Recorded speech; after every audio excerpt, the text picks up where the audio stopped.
Yumurta ağı maskası hazırlayırıq. Sarısını ağından ayırdıq və üzümüzə tətbiq edirik. Bu maska nə üçündür? Dərini dartır, elastikliyi artırır, dərinin dərin qatlarına təsir etmir. Effekti sadəcə 10 dəqiqədən 30 dəqiqəyə qədərdir. Yəni sadəcə yarım saatlıq bir effekt olur. Yarım saatlıq üz dartılmış kimi görünür, məsamələr kiçilmiş kimi görünür. Yəni qısaca yumurta ağı sizin dərinizi müalicə etmir. Bu sadəcə səthi reaksiyadır. Yəni qısa müddətlik sizin dərinizi gözəl göstərə bilər. Ancaq bu maskanın təsiri sadəcə bir səfərlikdir. Yenisini etmək istəsəniz, hər dəfə yeni bir yumurtanın ağını ayırmalısınız. Yumurtada hər hansı bir bakteriya varsa, bu birbaşa sizin dərinizə təmas edəcək.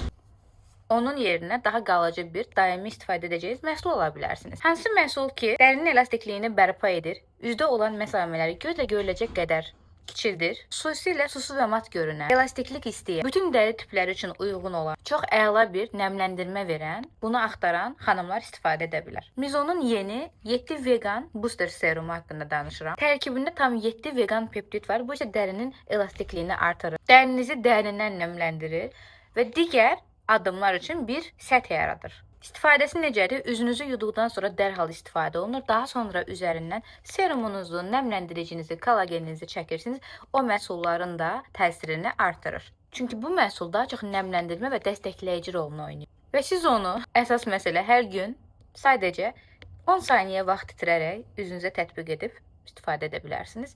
Əlavə maska hazırlamağa vaxtı olmayanlar üçün əla seçimdir.